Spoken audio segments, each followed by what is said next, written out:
네, 저희 YTN 개괄은 해설위원, 개관 해설위원 김방희 소장 초대했습니다. 어서 오십시오. 네, 안녕하십니까? 자, 우선 하나씩 물론 다 연계돼 있습니다만은 하나씩 짚어보겠습니다. 먼저 우리 경제 상황부터 짚어보겠습니다. 유일호 경제부총리, 새 부총리하고 이주일 한국은행 총재가 며칠 전에 만났었고, 그래서 경제 상황 엄중하다라는 데 인식을 같이 했고, 그 뒤로도 계속 지금 우리 증시에서 외국인 투자 자금이 빠져나가고 있단 말입니다. 이건 어떻게 해석을 해야 되는 겁니까? 그러니까 연초니까 토정 비결식 표현을 좀 빌리자면은 지금 글로벌 금융시장에 손재수가 많이 껴 있습니다. 우리 증시 역시 예외는 아닙니다. 그런데 대부분 예상했던 변수기는 합니다. 그런데 예상보다 정도가 심하거나 속도가 좀 빠른 감이 있는 변수들이 있습니다. 그게 바로 저유가와 중국의 경제 성장 둔화입니다. 그러니까 이미 2008년 글로벌 금융 위기 이후에 세계가 돈을 많이 풀었습니다. 그 돈들이 움직이면서 올해 세계 금융시장이 좀 불안정할 거다 이런 예상은 했습니다만은 저유가나 중국 성장 둔화 속도가 더 빨리 이루어지면서 이 악재들, 글로벌 금융시장의 악재가 더 증폭되고 있다. 이렇게 보시면 되겠습니다. 네, 저유가인데 왜 우리 증시에서 돈을 빼가는 그렇습니다. 겁니까? 지금 우리 증시에서 아까 말씀해 주신 것처럼 한 영업일 기준으로 해서 한 달 이상 34일간 6조 원 정도의 외국인 투자 자금이 빠져나갔는데요. 지금 증시 분석으로는 그중에 상당수가 중동계, 이 사우디아라비아 같은 곳에서 온 돈이다. 이렇게 보고 있는 겁니다. 그러니까 유가가 괜찮을 때 세계적으로 중동 산유국들의 돈들이 풀렸었거든요. 그 돈이 이제 다급해진 자기 나라로 역시 유턴하고 있다 이런 뜻입니다.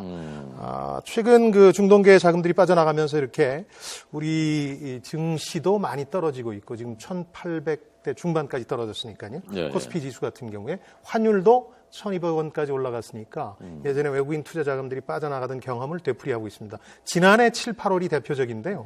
9월에 미국 금리가 올라갈지 모른다 이런 예상들이 나오면서 사실 매달 한 5, 6조 원 정도가 빠져나갔는데 당시의 상황이 지금 재현되고 있다 이렇게 보시면 되겠습니다. 또 다른 변수 중국 잠시 뒤에 짚어보도록 하겠고요. 네네. 한 가지 궁금해지는 것은 유가가 떨어진다고 하면은 생산하는 데 있어서 원가가 떨어지는 거고 우리 입장에서는 좋은 일 아니냐라고 봤었는데 그런데 지금 전체적으로 보면 악재가 되고 있다는 얘기입니까? 저유가가 저주냐 축복이냐 이게 이제 세계적으로 상당한 논쟁거리인데요. 금융 불안이라는 것과 결부되고 보니까 악재인 면이 좀 두드러지고 있습니다. 물론 전체적으로 합산을 해봐야 되겠죠, 사실은. 말씀하신 것처럼 기름값이 떨어지게 되면 생산 비용, 에너지 비용이 떨어지니까 생산 비용이 떨어지고 기업에 활력을 주고 경제에 도움이 되는 게 이제 전통적인 분석이었습니다. 그런데 최근 들어서는 이게 최근의 상황과 맞물려서 저주인 측면이 있더라는 겁니다. 크게 두 가지를 보셔야 될 텐데요. 하나는 아까 대표적인 산유국인 사우디아라비아가 지금 초긴축 정책 한다는 얘기를 뉴스로도 접하셨을 텐데 산유국을 포함해서 신흥국들이 지금 상당한 금융 불안 내지는 금융 위기의 가능성이 높아지고 있다는 겁니다. 왜냐하면 산유국들 같은 경우에 주가가 지금 2014년 하반기부터 떨어지기 시작해서 거의 150% 이상 떨어졌습니다. 25달러까지 떨어졌으니까 배럴당. 그러다 보니까 산유국들 같은 경우에는 석유를 팔아서 재정 수입을 충당하는 나라들인데 이런 나라들이 상당히 어려워진 겁니다. 그런데 해필이면 지금 선진국들이 이 신흥국, 산유국을 포함해서 이 신흥국의 돈을 넣었다가 빼가는 시점에 이게 맞물려서 폭발력이 커지고 있다는 겁니다. 그러니까 글로벌 금융시장은 저유가의 축복을 받고 있는 게 아니라 저유가의 저주를 받아서 금융시장이 더 춤을 추고 있다. 이렇게 보시면 되겠습니다. 자, 유가 얘기 좀 더 하기 전에 조금 무식한 질문을 제가 드리겠습니다. 아닙니다. 우리 증시에서 돈이 계속 빠져나가면 우리 경제에는 어떤 영향을 주게 되는 겁니까? 그렇습니다. 그 외환 위기와 2008년 글로벌 금융위기를 돌이켜 보시면 여러 가지 측면에서 그 위기를 분석해 볼 수 있지만 현상적으로 보자면 딱 한 가지에 기인한 겁니다. 국내에 있던 외국 자본들이 빠져나간 겁니다. 외환 위기 당시에는 이제 98년 상반기에 한 80조 원 정도가 빠져나간 것 같고요. 그다음 글로벌 금융위기 당시 2008년 하반기에는 한 30조 원 정도가 빠져나간 것 같습니다. 빠져나가게 되면 우선 당장 나갈 때 달러로 바꿔서 나가야 되잖아요. 그러니까 환율이 뛰게 됩니다. 왜냐하면 원화 공급은 늘고 달러 수요는 늘어나니까. 그리고 또 증시 같은 자산 시장이 좀 폭락하겠죠. 그 당시 같은 일들이 재현되는 거 아니냐 이런 불안감도 있는 걸로 압니다만은 그 정도는 아니고요. 지금 상황은. 그러니까 글로벌 금융시장의 어떤 환경 요인 때문에 거기에 이제 저유가와 중국의 성장 둔화라는 두 가지 요소가 결부돼서 벌어지는 일이기 때문에 글로벌 금융위기 당시보다는 조금 덜한 충격. 주가 지수로 얘기하면 1700대, 환율로 얘기하면 1300대까지 갈 가능성은 있다. 이렇게 시나리오, 최악의 시나리오를 또 염두에 두실 필요는 있겠습니다. 예. 네네. 기름값이 그러지 않아도 떨어지고 미국 셰일가스 생산하고 하면서 계속 떨어지고 있었는데 게다가 또 이란에 대한 제재가 해제되면서 이란이 이제 본격적으로 수출하겠다라고 하고 나오니까 더 떨어지고 있단 말입니다. 최근에. 네. 자, 그러면 이 계속 유가가 이렇게 떨어지는 현상이 언제쯤까지 갈 거라고 보시는지 하고요. 그렇게 되면은 우리 경제뿐만이 아니라 세계 경제 전체에 어느 정도 영향을 미치게 될지 그걸 좀 전망을 해 주십시오. 우선 이란 얘기를 잠깐만 해보죠. 왜냐하면 이란은 석유 시장에서 굉장히 중요한 나라입니다. 매장량은 전 세계 10%니까 세계 4위고요. 생산량은 2012년 경제금융 제재를 받기 전까지 세계 6위였습니다. 이런 나라가 지금 글로벌 석유 시장에 다시 얼굴을 내밀게 된 겁니다. 그러니까 50만 배럴 정도를 일일 증산하겠다고 했고 그중에 한 30만 배럴 정도를 수출할 계획인 것으로 알려지고 있거든요. 그럼 이제 당연히 유가에 이제 타격을 미치게 되고 유가가 지금 25달러까지 떨어진 근본적인 배경입니다. 그러나 이제 그건 말고 또 한 가지 우리가 주목해야 될 거는 이란이 단순히 경제를 회복시키기 위해서 석유를 수출하겠다 이런 게 아닙니다. 이란은 지금 사우디아라비아와 함께 중동의 맹주 자리를 놓고 경쟁하고 있습니다. 종교적 편향성도 다릅니다.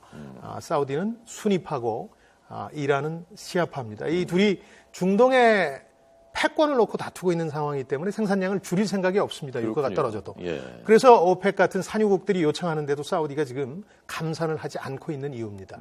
그러다 보니까 이란은 계속해서 증산하고 수출도 많이 하게 될 겁니다. 그래서 석유 시장이 쉽게 다시 반등하기는 어려울 거라는 예상들을 많이 하고 있습니다. 그리고 이제 전체적으로 보자면 셰일가스 혁명의 영향도 2010년 이후 계속돼서 있었고요. 또 하나 이제 언론에서 주목해야 될 것은 유가가 많이 뛸 때 석유 정유 시설을 늘려야 되겠다 이런 결심들을 합니다. 그런데 그게 시차가 있습니다. 그러니까 2014년 상반기까지 무려 10년간 고유가 시대를 우리가 경험했거든요. 배럴당 $100씩 했으니까요. 그때 늘리겠다고 해서 늘리고 있는 정유 시설들이 전 세계적으로 지금 굉장히 많습니다. 이게 2018년까지 증산이 계속된다고 그러니까 국제에너지기구 IEA가 얘기한 대로 공급 과잉의 늪에 석유 시장이 지금 침몰되고 있다. 이런 분석이 결코 과한 얘기가 아닐 겁니다. 자, 첫 번째 변수가 그 유가가 계속 떨어지고 있다는 점, 우리 증시에 직접적으로 영향 미치고 있고, 그렇습니다. 그다음에 환율이란 말입니다. 아까 계속 돈 증시가 빠져나가니까 환율이 높아진다라고 했고, 미국이 금리 인상을 한 것, 미국의 금리 인상을 한 것이 지금 다른 나라 화폐 가치들을 전체적으로 계속 떨어뜨리고 있는데 이게 계속 앞으로도 지속될 것이라고 보시는지, 우리한테는 어떤 영향 미치게 되는지 좀. 그러니까 미국의 금리 인상은 12월 16일 이제 지난해 말에 결정이 됐습니다. 9년 반 만의 일이었습니다. 미국이 사실상 경기 침체를 마감하고 이제 금리 인상을 통해서 경기를 틀어쥐겠다는 의지를 전 세계에 보인 겁니다. 그러니까 돈은 이제 물이 높은 데서 낮은 데로 흐르듯이 돈 값을 많이 쳐주는 것으로 가는데 돈 값이라는 게 두 가지입니다. 하나는 금리를 높게 쳐주거나 아니면 그 나라 통화 가치가 뛸 가능성이 있는 것으로 흘러 들어간다는 얘기죠. 그 얘기는 지금 전 세계에서 그 두 가지를 충족시키는 건 미국밖에 없습니다. 상당수 돈들이 미국으로 흘러 들어간다고 봐야 되는 거죠. 그러다 보니까 우리도 그런 여파에서 자유로울 수는 없는 거고요. 미국이 지난해 이앨런 연준 의장 같은 경우 한 1년 정도의 점진적 금리 인상을 예고했습니다. 그러나 이제 전문가들은 1년 이상이 될 것이다. 뭐 저만 해도 최소 2년간 미국의 금리 인상이 지속될 것이다 이렇게 보고 있는데요. 그렇다는 얘기는 최소 1, 2년간 금융 불안 요인이 있다. 전 세계 많이 풀렸던 돈들이 유턴하면서 우리나라 아까 말씀드린 메커니즘대로 증시를 포함한 금융시장도 그렇고 전 세계 글로벌 금융시장도 타격을 받을 가능성이 높다, 불안하다, 불안정하다 이렇게 보시면 되겠습니다. 다만 이제 이번 달 옐런이 이제 금리를 인상할 거냐 혹은 금리 인상과 관련해서 어떤 입장을 표명할 거냐와 관련해서 당장 또 이어서 인상한다고 보기는 쉽지 않은 면도 있습니다. 왜냐하면 지난해 말 올렸는데 연초에 이런 전 세계적인 글로벌 금융시장의 변고가 생기다 보니까 지난해 말 조금 성급했던 거 아닌가 하는 회의론이나 지금 비난 여론도 조금 형성되고 있거든요. 그러니까 이 정도일 줄 몰랐겠죠. 그렇습니다. 그러다 보니까 조금 이번 바로 연이어한다고 보기는 좀 어려울 것 같습니다. 그런데 그 원화 가치가 떨어지면 수출 기업들한테는 좋고 지금까지 우리가 그런 측면이 많았지 않습니까? 그래서 좀 떨어졌으면 하는 게 많았는데 네. 지금은 그 반대 그 영향이 더 많이 미치고 있는 건가요, 우리 경제? 떨어져서 좋은 점도 있습니다. 그래서 예. 분명한 것은 저유가라든가 환율 급등의 부작용, 나쁜 점만 막 강조하는 것도 좀 과장된 면은 있습니다. 떨어지면 여전히 국제 수출 시장에서 우리 메이드 인 코리아의 가격이 떨어지니까 이익이 늘어나고 또 수출이 잘 됩니다. 그런 측면은 분명히 있는데 두 가지 측면에서 이번 그 환율 급등이 악재인 면도 있습니다. 첫 번째는 뭐냐면 기업들이 그렇게 예상한 속도가 아니거든요. 그러니까 준비가 충분히 안 돼 있습니다. 예를 들어서 점진적으로 떨어져 나간다 그러면 수출품의 가격을 떨어뜨린다든지 해서 시장 점유율을 높일 수 있는 계획을 세우게 되는데 계획한 혹은 예상한 정도의 환율 급등이 아니기 때문에 좀 당황스러워하는 면이 있고요. 두 번째는 이 환율 급등은 한미 간의 어떤 경제력 격차라든가 경제력 상황을 반영한 게 아니라 글로벌 금융시장의 불안 요인 때문에 생겨난 겁니다. 무슨 얘기냐면은 신흥시장 국가들 같은 경우 브라질, 터키, 인도네시아, 인도 뭐 산유국 같은 나라는 말할 것도 없고 이런 나라들이 경제가 위축되는 상황에서 우리 환율이 급등하고 있기 때문에 우리 물건을 사줄 나라들 상황이 좋지 않다는 뜻입니다. 가격이 싸져도 쉽게 살 수가 없는 거죠. 그런 점 때문에 환율 효과라고 우리가 부르는 수출 증대 효과는 예전만 못할 것이다. 이렇게 보시면 되겠습니다. 네. 그래서 크게 봐서 저유가 변수, 그다음에 중국 변수 아까 말씀하셨는데 중국이 오늘 73조 원 정도 우리 돈으로 풀어서 경기 부양하겠다는 발표가 또 나왔다는 아까 베이징 특파원 저희가 연결해서 들었거든요. 그렇습니다. 네.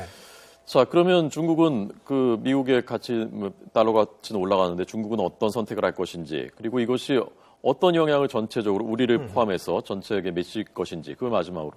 저는 올해 내년 아마 우리 경제에 가장 크게 영향을 미칠 변수는 말씀드린 글로벌 금융 불안보다도 그냥 아주 단기적이고 피상적인 데 반해서 중국의 성장 둔화라는 생각이 듭니다. 이거는 한 1, 2년 동안 우리 애를 좀 먹일 가능성이 있는데. 이게 문제군요. 그렇습니다. 중국이. 중국의 지금 성장률이 6.9%였습니다. 지난해.